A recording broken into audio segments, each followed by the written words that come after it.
quais são essas fontes do direito constitucional? Isso eu quero que vocês registrem, tá? Onde que eu encontro essas normas estruturantes do Estado?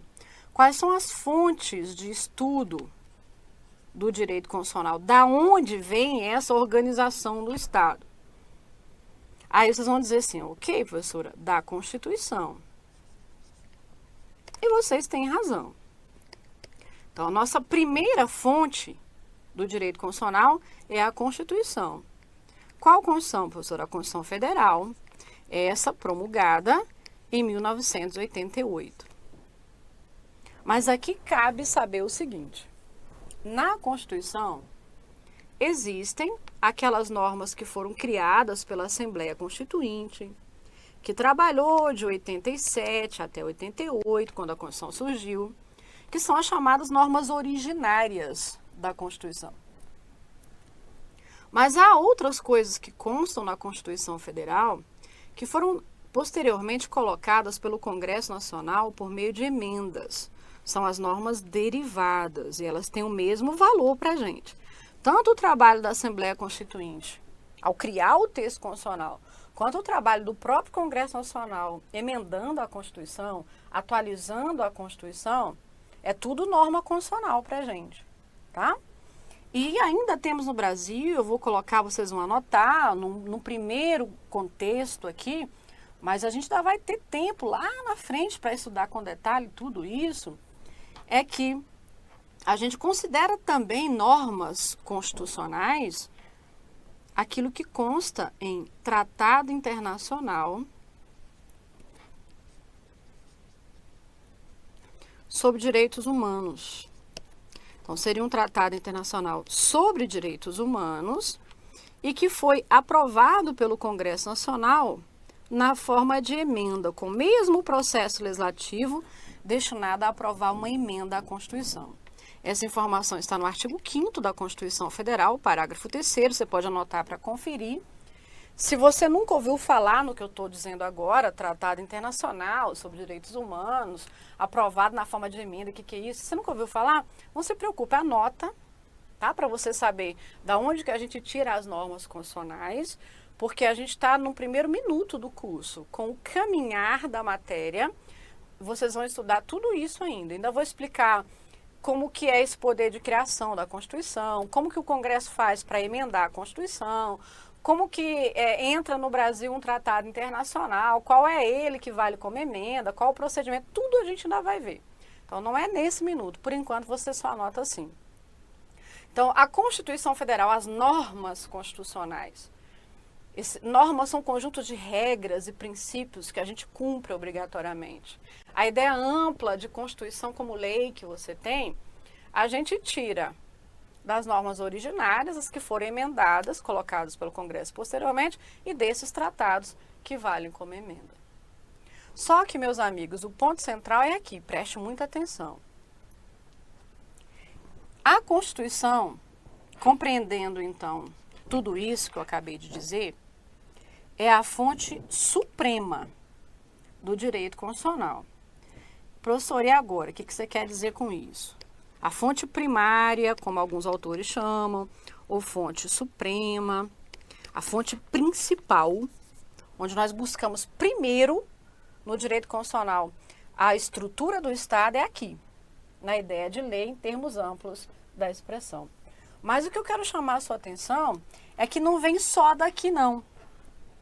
Existem as chamadas fontes secundárias. Nós buscamos o direito constitucional em outras fontes também. Quais são elas, professora? Na jurisprudência, também na doutrina, também nos costumes. Calma que eu já explico, isso cai na prova, tá? Não é o que mais cai, não, sobre o assunto, cai às vezes, mas cai. Então, essas aqui seriam as fontes secundárias. Então, nós buscamos as normas jurídicas primeiro, onde? No texto constitucional, ou naquilo que vale como emenda, mas há outras fontes. Então, uma delas é a jurisprudência. Professor, o que é a jurisprudência? Quando um tribunal traz uma decisão sobre algo, aquilo a gente chama de decisão. Quando a decisão se repete, chega um outro caso, o tribunal julga do mesmo jeito, eu tenho 2 decisões, depois eu tenho 3 decisões, e as decisões vão se repetindo, a gente percebe que o tribunal tem uma forma de enxergar aquele assunto. Ele já trouxe uma interpretação para aquele assunto. Essas decisões judiciais repetidas é o que a gente chama de jurisprudência do tribunal. A forma como o tribunal tem entendido algo. Tá? Todos os tribunais têm a sua jurisprudência. Com relação ao direito constitucional, a jurisprudência que nos interessa é aquela que vem do Supremo Tribunal Federal. Tá?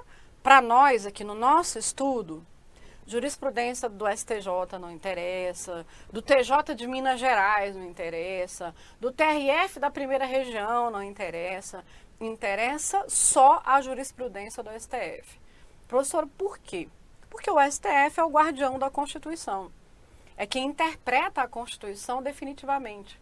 Então eu tenho aqui uma norma constitucional, e às vezes aquela norma constitucional é polissêmica, ela tem mais de uma possibilidade de interpretação. E diante das possibilidades interpretativas, o STF, quando provocado por alguém, vai lá e interpreta, traz uma decisão para aquela pessoa, para aquele caso, interpretando um dispositivo constitucional. Às vezes até declara uma lei inconstitucional, e ao declarar a lei inconstitucional, traz uma interpretação nova a respeito do texto constitucional. E essa interpretação é para nós também, no direito constitucional, fonte. Então, a gente não estuda somente o texto da Constituição, a gente estuda a Constituição, a gente estuda também as jurisprudências do Supremo Tribunal Federal a respeito do texto constitucional. E sempre que tiver uma decisão do Supremo sobre a Constituição, a nossa interpretação estará sempre vinculada à do Supremo Tribunal Federal. Nós, concursandos, nunca inventamos nada para a prova. Não é a gente que interpreta a Constituição. Para a prova, a gente só repete a interpretação que já deram.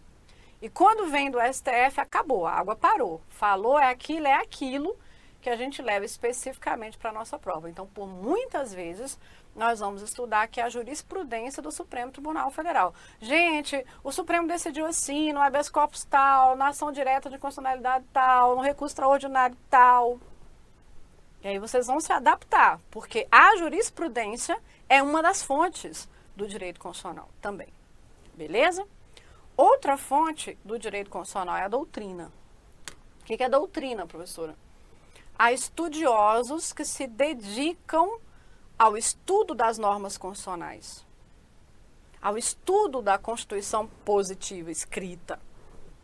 E essa interpretação dada por esses juristas, essa doutrina, às vezes impulsiona até uma própria decisão judicial.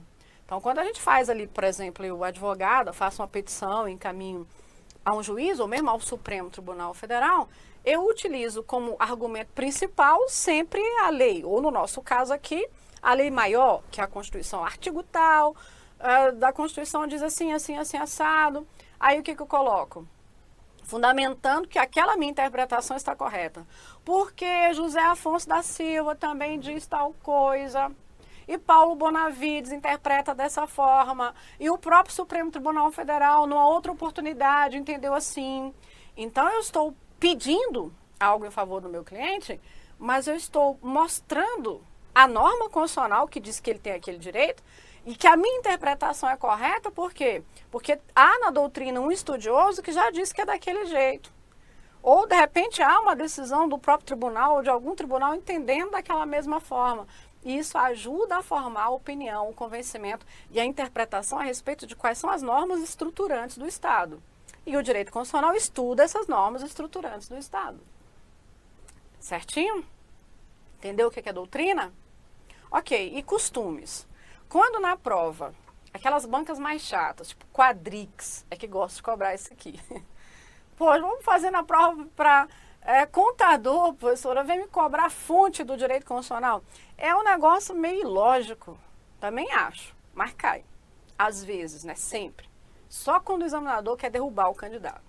Aí, ao invés de ele perguntar se jurisprudência é fonte do direito constitucional, se doutrina é, porque isso a gente já sabe que é, ele vai lá e pergunta se costume, tradição, costume, também é fonte do direito constitucional. E a resposta é sim. Sim. Ah, professor, eu pensei que costume, tradição, só fosse fonte do direito constitucional naqueles países que não tem uma constituição escrita, professor. Por exemplo, a Inglaterra. Não, mesmo aqui no Brasil, que a gente tem sistematizada uma constituição, um documento que organiza o Estado, a gente tira do direito constitucional coisas desse documento, e essa é a fonte primária que nós temos, mas nós tiramos também da doutrina, como eu estou te explicando, da jurisprudência, dos costumes também. O que seriam esses costumes? Então, considerando a história brasileira e até a evolução de uma constituição para outra, nós já tivemos várias constituições no Brasil, 1824, 1891, 1934, 1937, 1946, 1967, 1988. Já tivemos várias constituições no Brasil. E a gente percebe que da mudança do Estado, que cada vez que tem uma Constituição, tem um Brasil novo, tem um Estado novo, a gente percebe o que foi mudando, o que foi a vontade do povo, como o povo pensa a respeito daquela estrutura política, o que o povo acha, por exemplo, do modelo parlamentarista, presidencialista, da monarquia, da república. Então, há uma forma de pensar das pessoas. Há uma ideia que vem da cultura do nosso próprio povo, da necessidade desse povo, da nossa realidade econômica, social, que nos faz pensar algo sobre o Estado, que nos traz a ideia de justo e injusto, de certo e de errado, o que deve e o que não deve ser feito. Então, nós temos essa percepção. Entenda que essa percepção a gente carrega. A gente preserva também aqui no Brasil um pouco de costumes, um pouco de tradição. E isso influencia, sim, na interpretação de uma norma constitucional. Quer ver um exemplo? Ora, recentemente, tem um ano e pouco, tem menos de 2 anos de quando eu gravo aqui a aula, o Supremo Tribunal Federal, provocado numa arguição de descumprimento de preceito fundamental, numa ação judicial de controle de constitucionalidade. Quando ele foi provocado, e o Procurador-Geral da República, que foi o autor da ação, disse assim: Supremo Tribunal Federal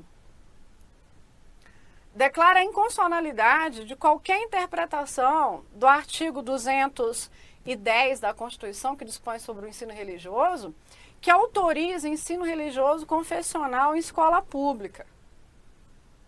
Professor, não entendi nada. Calma, vou repetir. O artigo 210 da Constituição, norma originária, diz que nas escolas públicas de nível fundamental, uma das disciplinas é o ensino religioso. Então, é uma disciplina que o Estado deve oferecer ao aluno, embora o aluno não seja obrigado a cursá-la, mas o Estado deve oferecê-la. Bom, está assim na Constituição. Aí, nessa coisa de que o Estado tem que oferecer, as escolas ou não ofereciam, fingiam que isso não existia, ou quando ofereciam um ensino confessional. É o ensino de uma religião. E na maioria das vezes, como o Brasil é um país majoritariamente cristão e dentre os cristãos católicos, na maioria das vezes que tinha ensino religioso, a aula era de catecismo. Era na perspectiva católica. Certo? Aí o PGR achou que isso era inconstitucional, que era incompatível com a ideia de Estado laico e entrou com a ação. E qual foi a surpresa? Foi surpresa para mim, para muitos que acompanharam ali o julgamento. Até o relator dessa ação foi o ministro Barroso, fez audiência pública, os religiosos de diversos segmentos se manifestaram, e quase todos, menos a CNBB, quase todo mundo que estava ali representado, entendia que era ou não ministrava ensino religioso, ou tinha uma coisa ecumênica, mas todos estavam em favor de que não poderia ser confessional. Não poderia ser o ensino de uma religião, isso que é confessional. Bom, qual foi a decisão do Supremo? Vocês sabem ou vocês lembram? A decisão do tribunal foi assim, não. Na aula de matemática estuda o quê? Matemática. Quem é um professor de matemática? Um licenciado em matemática. Então, na aula de ensino religioso, o que se estudará? Uma religião. E quem vai ser o professor? Um religioso. Qual religião? A comunidade escolar que vai definir.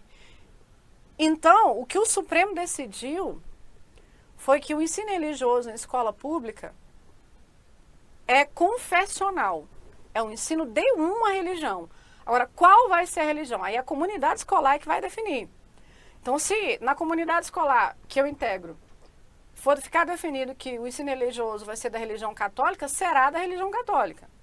Ah, mas o meu filho é budista, então ele não vai para a aula de ensino religioso. E quem for para a aula, terá aula de catecismo. E quem vai ser o professor? Um padre, ou um diácono, alguém da igreja católica. Os meninos vão aprender a rezar, ler a Bíblia, etc. Entendeu? Ah, mas então foi essa a interpretação? Foi. Por quê? Porque os costumes constitucionais foram, então, preservados pelo Supremo na hora de interpretar a norma. Que costumes, professor? O povo é religioso. Majoritariamente o brasileiro é religioso. Como o povo é religioso, ele quer ter ensino religioso na escola, porque ele entende que religião é parte da educação de crianças e adolescentes. Mas isso é um costume da nossa sociedade. E que veio reproduzido numa decisão judicial, entendeu? Ficou claro o que é costume? Agora veja, quando eu falo que jurisprudência, doutrina, costumes são fontes do direito constitucional, eu quero que você perceba que são fontes secundárias do direito constitucional. Porque primeiro eu vou buscar a fonte maior, que é o quê? A Constituição. As normas que estão no texto constitucional, ou que valem como emenda. Eu busco lá. E para interpretar o que está lá, é que eu me valho da jurisprudência, da doutrina, dos costumes, traduzindo. Essas fontes secundárias, elas não podem contrariar as fontes primárias. Elas são complementares e não substitutivas. Tá certo? Então, observe que, para além do que eu estou falando aqui, primeiro eu estou querendo que você entenda o que é a nossa matéria. Mas isso aqui que eu falei, vez por outra, cai na prova também. E normalmente, quando ele pergunta quais são as fontes do direito, ou ele cita quais são as fontes, para você dizer certo ou errado, ou ele vai dizer que costume não é fonte do direito constitucional.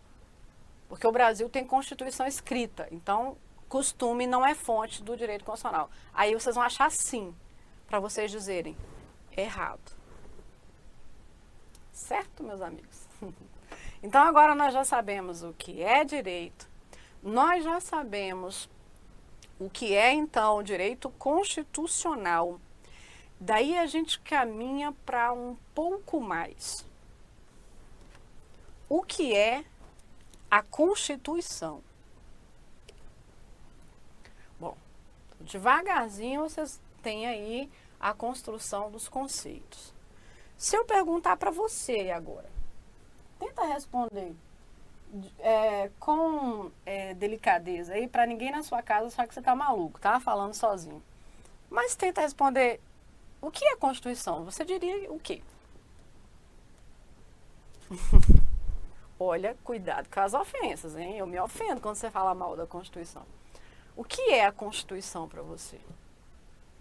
Você fala, professor, um negócio desatualizado, um negócio arcaico, uma coisa horrível, que nos obriga a fazer umas coisas aqui no Estado, um negócio que eu tinha que rasgar e jogar fora.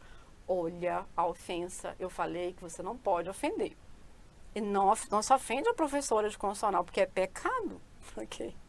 Ó, beleza, gente, brincadeiras à parte, você pode pensar o que você quiser. Mas, normalmente, quando eu pergunto, gente, o que é a Constituição? Aí as pessoas não têm muito uma ideia, assim, do que é. Mas quando eu pergunto um pouco mais, parece que há um consenso de que a Constituição, então, seria uma lei que todo mundo tem que cumprir, né? Aquela ideia de normas, de regras jurídicas, que todo mundo cumpre. Então, mais ou menos assim, existe essa noção, né, de Constituição. Mas eu quero dizer a vocês que há vários conceitos de Constituição. Há vários autores que se propõem a conceituar Constituição, tá?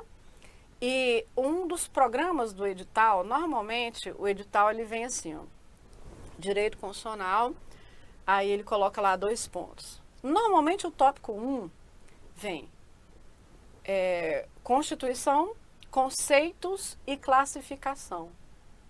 Vocês não já viram mais de uma vez isso, os que já vêm fazendo prova? Quem está começando agora, observe os editais, assim, muitos vêm assim, conceitos e classificação. Aí outros vêm sentidos e classificação. Então, esse tópico 3 aqui, que eu vou começar nesse vídeo por um preâmbulo do que seria o conceito, no outro vídeo eu vou detalhar diferentes conceitos de Constituição, porque isso já cai sistematicamente na prova. Então, aqui nesse ponto, eu não estou só dando base, a gente já está trabalhando o programa dos editais, então quero vocês um pouquinho mais atentos. Então, embora, meus amigos, vários possam ser os conceitos a respeito da palavra Constituição, há uma ideia básica, tá, do que seria a Constituição. Há um senso comum aqui, que Constituição é o que constitui o Estado. Quando o Estado nasce, o Estado existe. Se existe um Estado, eu tenho uma Constituição, porque Constituição é o que dá origem ao Estado, é o que constitui o Estado, é o que forma o Estado. Então, a depender do conceito, uma Constituição pode ser não escrita, ou poderia ser escrita,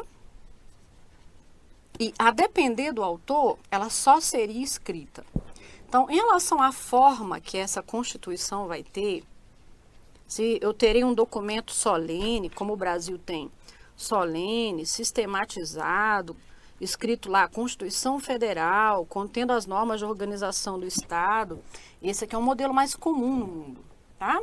Esse modelo se tornou comum no mundo depois que os Estados Unidos criaram a Constituição deles, que é a que eles têm lá até hoje, a Constituição de 1789.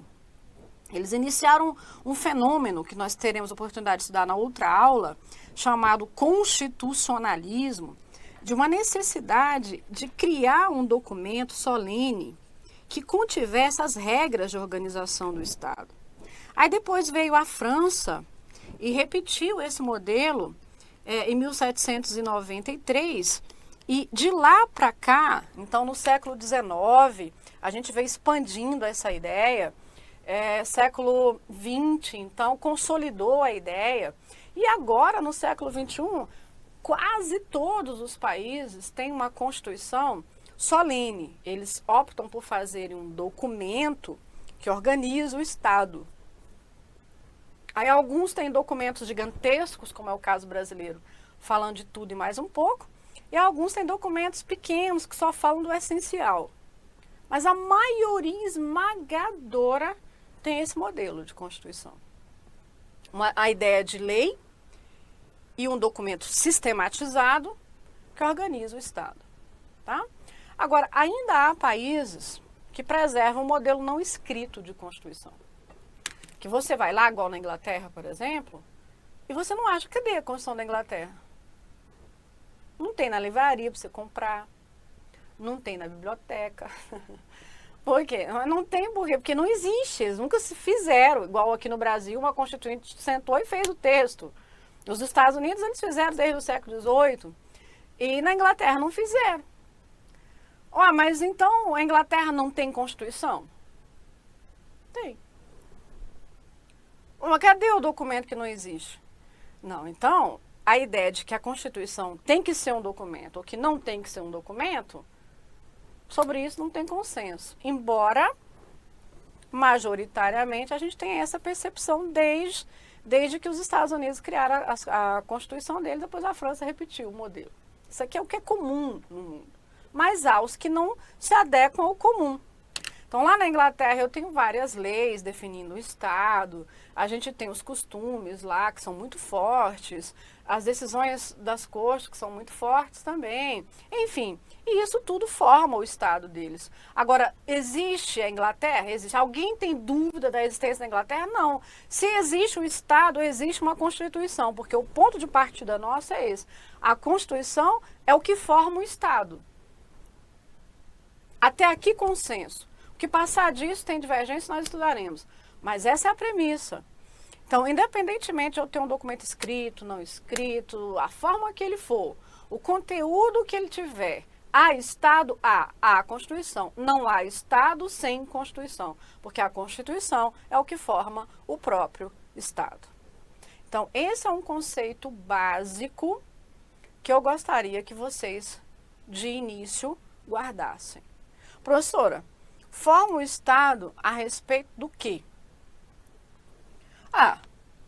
Eu posso tratar aqui de uma organização política do Estado, uma organização administrativa do Estado, a relação do Estado com os indivíduos e de uns para com os outros, quando a gente elenca direitos fundamentais.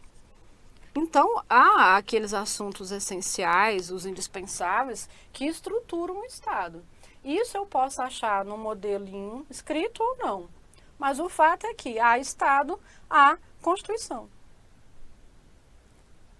Esse primeiro ponto deu para guardar? Se deu, prove. Ei, professora, lá vem você, hein? Já está com a questão de prova, se eu estou começando a estudar agora? Ué, para mostrar para você que o que a gente está estudando é o que cai. Veja, IBAD, IBAD sem noção, na minha opinião, aqui, prova para contador. Vem fazer tipo um complete, né? Olha lá, completa o espaço. É juridicamente a lei fundamental e suprema de um Estado, contendo as normas referentes à estruturação do Estado, formação dos poderes públicos, forma de governo, aquisição do poder de governar, distribuição de competências, direitos, garantias, deveres dos cidadãos. O que é isso? Ele pergunta. O documento que completa corretamente a lacuna acima é, vamos lá, meus amigos, em um som. Constituição, claro. Né? Aí ele vem colocando aqui lei complementar, lei ordinária. Essas aqui são leis menores do que a Constituição, e a gente vai ter a oportunidade de estudar, tá?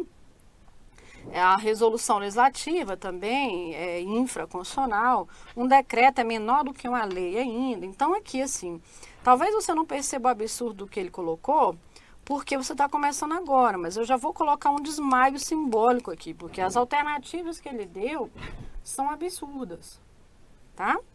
Portanto, nossa resposta é a letra A.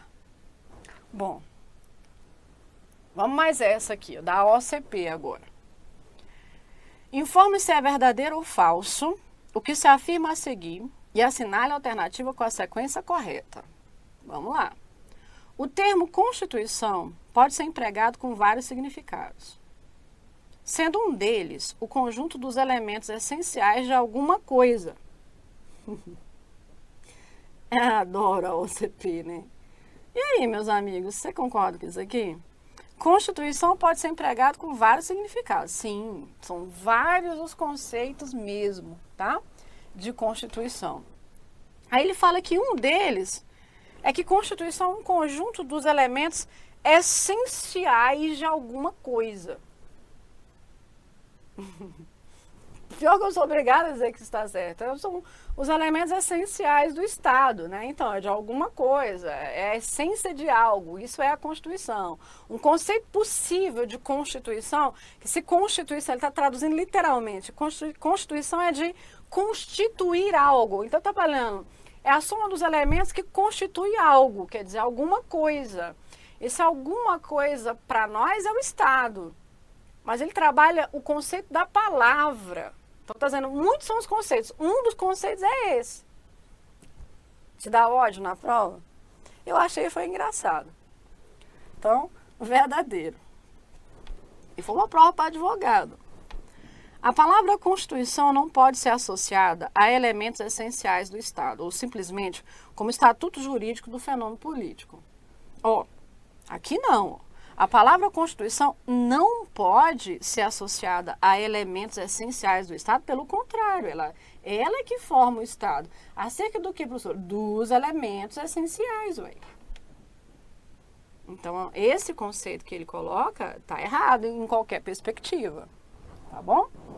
Seguindo, se Constituição pode ser ligada à ideia de modo de ser de algo, logo seria incorreto afirmar que esta é o modo de ser do Estado.